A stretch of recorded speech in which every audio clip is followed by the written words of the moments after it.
So hello friends, welcome. आज हम लोग एक नया चैप्टर समझेंगे जो चैप्टर का नाम है मेरा कसूर क्या है। ये हिंदी क्लास 7 का चैप्टर है, जिसे कि आज हम लोग अच्छे से समझेंगे कि इस चैप्टर में क्या हुआ।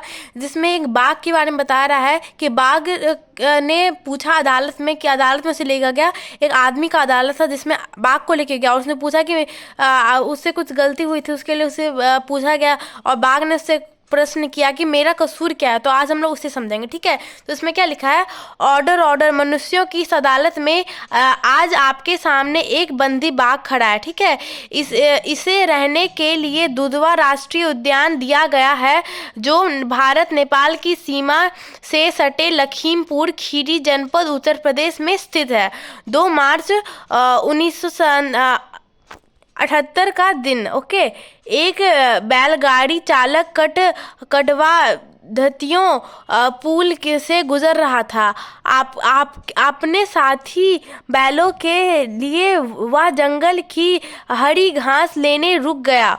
जो पशु उसकी सेवा के लिए दिन रात लगे थे, उनके सेवा के लिए क्या वह कुछ अधिक था? फिर क्या था? पास ही सुस्ते रहे इस बाघ को गाड़ीवान की वह हिकामत पसंद नहीं आई। बिना चेतावनी दिए उसने गाड़ीवान को एक बार देखा और दूसरी ही क्षण गाड़ीवान की चीख में से जंगल गूंज उठा। यह बाघ का यह पहला कसूर है, ठीक है। और इस कसूर को माफ कर भी दिया जाता यदि एक के बाद एक इसने 3 अन्य आदमियों को मार ना दिया होता। एक बाघ की इतनी हिम्मत कि वह मनुष्य की शान के खिलाफ काम करे, इसे तो उम्र कैद की सजा दी जाए या आदमखोर घोषित कर मरवा दिया जाए। ठहरिए, अब बाघ कह रहा है ठहरिए, मुझे भी बोलने का अपनी बात को रखने का मौका दिया जाए। मैं यह मानता हूँ कि मुझे अपने राष्ट्रीय पशु घोषित करके आपने मुझे एक बहुत ही उपकार किया है। अपने कंक्रीट के साम्राज्य में कुछ राष्ट्रीय उद्यान और अभयारण्य बनाकर हमें रखने की जगह दी है। फिर यदा कदा जीपों और हथकड़ियों पर पर्यटक के रूप में आकर हमें इस बात का भी एहसास करा दिया जाता है कि आप बुद्धिमान मनुष्य हैं और हम आपकी दया और पर जीवित रहने वाले वन्य पशु, ठीक है। तो ये बाघ कहता है। बाघ क्या कह रहा है कि ना, वो उससे पूछ रहा है कि मेरे क्या गलती है, और कह रहा है कि मनुष्य आप एक बुद्धिमान इंसान है और हम आपके साथ रहने वाले एक वन्य पशु हैं। तो अब क्या होगा आगे देखते हैं। हमारी तनी हुई मांसपेशियां कसे हुए पुट्ठे और स्प्रिंग की तरह लचीली कमर पर उभरा हुआ सुडौल सीना देखकर हाथी भी अपनी चाल तेज कर देता है, मगर आदमी जानता है कि उसे हमसे डरने की कोई आवश्यकता नहीं है। आदमी हमारा प्राकृतिक आहार भी नहीं है, फिर भला हम उसे क्यों मारेंगे? सच तो यह है कि हम स्वयं ही आदमी से डरते हैं, आदमी को देख रास्ता से हट जाते हैं। यह बात आप वन संरक्षण के कार्य में लगे इन राष्ट्रीय उद्यान के कर्मचारियों से भी पूछ सकते हैं। हमें देखकर ये भागते नहीं, हमारे आराम में खखल डालने की बात सोचते नहीं, बस हमें देखकर सीधा तनकर खड़े हो जाते हैं। हमारी आंखों में आंखें डालकर तब तक घूरते हैं जब तक हम इनका रास्ता छोड़कर चले ना जाए। तो बाघ क्या कह रहा है, अपने बारे में बता रहा है कि मेरी मांसपेशियां तनी हुई है, मेरे पुट्ठे हैं, मेरा जो कमर है वो स्प्रिंग की तरह लचका हुआ है। इसको देखकर हाथी भी अपना जो तेज है उसको बढ़ा लेता है, अपना चाल को तेज कर लेता है, ठीक है। तो बाघ अपने बारे में बता रहा है और कह रहा है कि आदमी लोग को मुझसे डरने की कोई जरूरत नहीं, बल्कि सच्चाई तो यह है कि मैं इंसानों से डरता हूँ, ठीक है। और जब वो आते हैं तो मैं रास्ते से हट जाता हूँ, तब इंसानों को मुझसे डरने की कोई जरूरत नहीं है। वो जो है बाघ वो प्यार से समझाता है, ठीक है। उसके बाद देखते क्या होता है। उस अपरिचित चेहरा, 1.25 मीटर ऊंचा, लंबी फाकेदार उंगलियां और संवरी हुई जुल्फे वाले जीव में मेरी कोई भी रुचि नहीं है। मगर बात तब हमसे छेड़छाड़ की हो तो हमें कदम उठाना ही पड़ता है। जो बाघ बता रहे कि वैसे मतलब हम लोग को इंसान में कोई रुचि नहीं है। उसका 1.25 मीटर का ऊंचाई है, उसका जो बाल है वो घुंघरेला है और उसके चेहरा है, वो सब से मुझे कोई रुचि नहीं। लेकिन अगर वो हमारी छेड़छाड़ करेंगे तो हमें अपना कदम उठाना ही पड़ता है, हमें सबक सिखाना ही पड़ता है। वो बाघ कह रहा है, ठीक है। आखिर हम जंगल के बादशाह हैं, बता रहे कि हम लोग जंगल के बादशाह हैं, तो ये करना हमारा कर्तव्य है। कुछ सावधानी तो आपको भी बरतनी ही होगी। आप हमसे यह आशा तो नहीं कर सकते कि हम गीदड़ों की तरह दुम दबाकर भाग जाएं, ठीक है। 2 मार्च 1978 को भी यही हुआ था। वह आदमी मेरे शयन कक्ष में अचानक आ गया। मतलब वो बता रहा है 2 मार्च 1978 में जो था यही हुआ था। जो शयन कक्ष होता है मतलब बेडरूम में, वो आदमी अचानक से आ गया तो उसे गुस्सा नहीं आएगा? वो जंगल का बादशाह है और उसके रूम में वहीं पे आके उसे कोई परेशान करे, उसे तंग करे तो उसे गुस्सा जरूर आएगा। तो वैसे ही गुस्सा हो गया। वह आदमी मेरे शयन कक्ष में अचानक से आ पहुंचा। उसको इस गलती की सजा देने के बाद मैं घने जंगल में चला गया, ठीक है। जी हाँ मी लॉर्ड, यह बिल्कुल सही कह रहा है। लेकिन 3 अप्रैल 1978 को इसने फिर एक आदमी की जान ले ली। जांच करने पर पता चला कि वह आदमी भी हरी घास के लालच में राष्ट्रीय उद्यान में घुस गया था। तो ऐसा पता है क्यों क्या? क्योंकि वो जो 3 अप्रैल का जो टाइम था 1978 में, तब भी वो वही किया। उसने भी ना शयन कक्ष में घुस गया और जो उनकी जगह में घुस गया और वहाँ पे क्या वो घास चोरी करने की कोशिश किया। तो फिर क्या होता है, उसके संबंधियों को आज तक उसकी मौत का पता नहीं चला है। जो उनके संबंधी आज तक उन्हें पता नहीं चला कि उसकी मौत हुई कैसे हुई, कब हुई। दुर्घटना स्थल जो था की जाँच करने पर इसी बाघ के पंजों की निशाने हमें मिली। दुर्घटना स्थल का जब वो चेक किया तो उसे उसी बाघ का जो था उसका जो पैर का होता है वो मिला, क्लॉ। जिस प्रकार 2 आदमियों की उंगली की निशान एक जैसी नहीं हो सकती, उसी प्रकार 2 बाघों के पंजे के निशान भी एक जैसे नहीं मिलते हैं।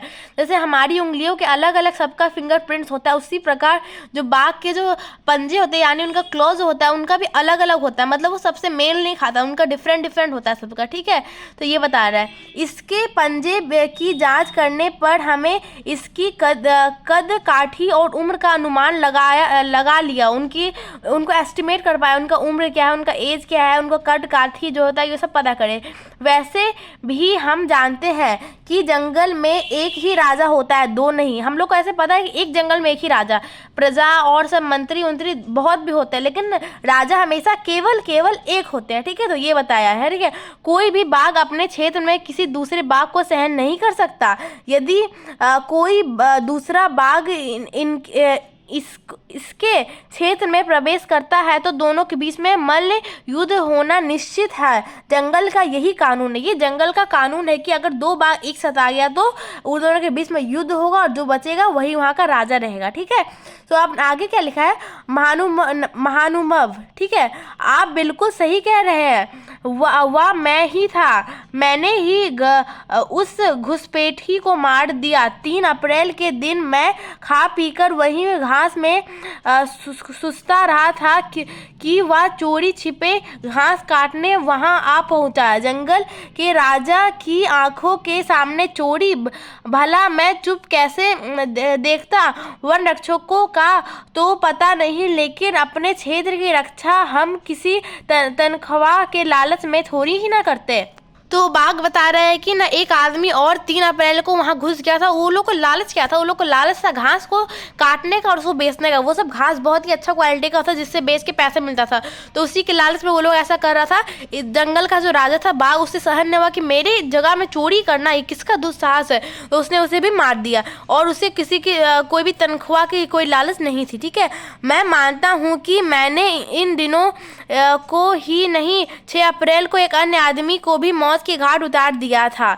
मैं अपने परिवार के साथ बैठा था, हमारे शावक कुछ ही दूर पर खेल रहा था। बता रहा है कि हम लोग 6 अप्रैल को अपने परिवार के साथ बैठे थे। मेरे शावक यानी उनका जो छोटा बेबी जिनको हम लोग इंग्लिश में कहते हैं कब, वो दूर पे थोड़ा खेल रहा था और उसी समय वह आदमी मेरे हंसते खेलते परिवार में बांधक बन गया। वही लोग वो जो एक आदमी था वो मतलब इसके बीच में आ गया और वहाँ पे वो लोग तमाशा करने लगा। क्या अपने शावक की रक्षा करना मेरा कर्तव्य नहीं है? बता रहे कि क्या अपने बच्चे की रक्षा करना मेरा कर्तव्य नहीं है? तो हाँ, बिल्कुल कर्तव्य है, अपने बच्चे की रक्षा करना ही कर्तव्य है। तो यही बोलने के लिए वो बताया कि मेरा कसूर क्या, मैंने क्या गलती की, मुझे समझ में ही नहीं आया। तो वो ऐसे पूछ रहा है। अब आगे क्या है, मुझे पकड़ने के लिए जोर शोर से तलाश शुरू कर दी गई। मेरे लिए जीवित चारे बांधे गए। मैंने आपकी इन भेंट को सहर्ष स्वीकार किया। 40 किलो का पाड़ा खाने के बाद मैं निश्चित था। मतलब वो लोग का कुछ खाना होता है। पाड़ा का मतलब हम लोग यहाँ पे देख सकते हैं। कुछ पाड़ा का क्या मतलब है, भैंस का बच्चा, ठीक है। तो उसको खाने का उसके बाद वो क्या निश्चित हो गया था और 3-4 दिनों तक जंगल में इधर उधर घूमता रहा। इसी बीच कई बार वन रक्षकों ने मुझे देखा, कई बार मेरी उनकी आंखों चार हुई, ठीक है, मगर वह अपने काम करते रहे और मैं अपनी यानी पूरा आराम करते रहा, ठीक है। तो ये बता रहा कि जो बाघ था वो अपने बारे में बता रहा कि क्या क्या हो रहा था उसके साथ। वैसे भी हम पेट भरा होने पर शिकार नहीं करते। वन रक्षक मेरे लिए 3-4 दिनों के बाद चारा बांधते रहे। मैं भी चुपचाप बिना कोई नखरा किए उसे स्वीकार करता रहा, ठीक है। लेकिन फिर अचानक एक शाम थारू जनजाति के एक आदमी ने मेरे ताल में घुसने का दुस्साहस किया। मतलब उनके जगह में घुसने का दुस्साहस किया, गलती कर दिया। तो क्या हुआ, उसके साथ भी मुझे वही करना पड़ा जो मैंने पहले 3 आदमियों के साथ किया था।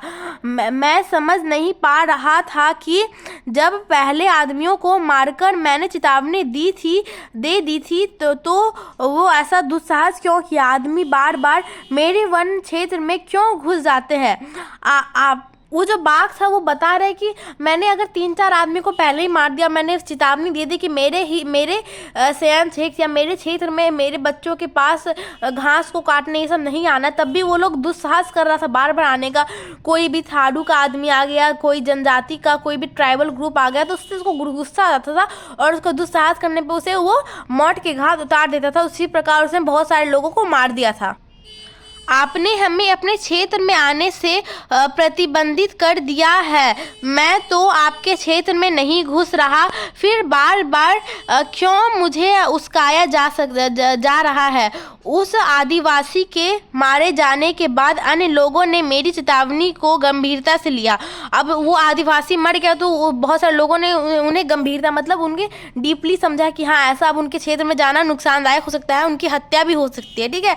तो तब मैंने भी किसी आदमी को अपना शिकार नहीं बनाया। तो उसने भी शिकार बनाना छोड़ दिया। वो शिकार क्यों मारता, उसको वो कोई प्राकृतिक आहार भी नहीं, उसे आदमी लोग पसंद नहीं, वैसा वो खुद आदमी लोग से डरते हैं।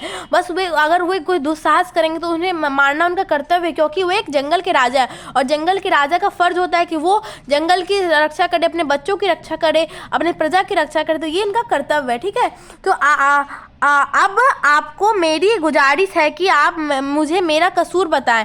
यदि मैं आपको अब भी आदमखोर लगता हूं तो मुझे अपराधी घोषित किया जाए। आप कह रहा है कि अगर मेरा अभी भी कोई कसूर है तो मुझे अपराधी घोषित किया जाए। और आदमखोर का मतलब वैसे जानवर या फिर वैसे इंसान जो आदमी को खाते हैं, तो जो मैन ईटर होते हैं उससे हम लोग आदमखोर कहते हैं, ठीक है, घोषित किया जाए। अन्यथा मुझे अपने परिवार के साथ दुधवा राष्ट्रीय उद्यान में सबसे विचरण करने दिया जाए।